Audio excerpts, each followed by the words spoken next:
For centuries, one image of Jesus has dominated Western art. Fair skin, blue eyes, soft brown hair. But what if I told you that the real Jesus probably looked nothing like this? The truth might surprise you. Here's the thing. Most of the familiar portraits of Jesus were created in Europe, centuries after he lived.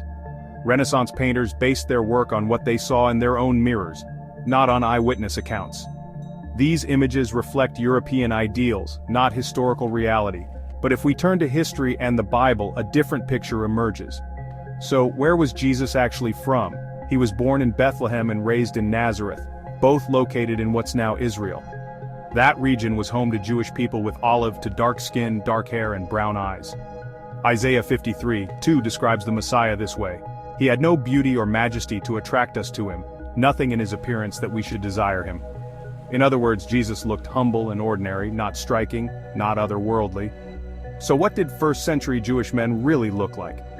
Archaeological findings in ancient texts tell us they stood about 5'5" tall, had dark curly hair, wore simple tunics, and walked everywhere in sandals. Jesus probably blended right in with the crowds, humble, Middle Eastern, and entirely ordinary in his appearance. But you might wonder, why does this matter? Why should we care what Jesus looked like? 1 Samuel 16:7 says, "Man looks at the outward appearance, but the Lord looks at the heart." Jesus never asked us to focus on appearances. He came for all people, regardless of race or background.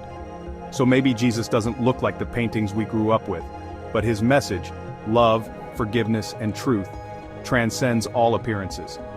In John 7:24, Jesus says, "Stop judging by mere appearances, but instead judge correctly." So what do you think Jesus really looked like? Drop your thoughts in the comments, and don't forget to like, share, and subscribe for more Bible history. This is Biblical Echoes. See you next time.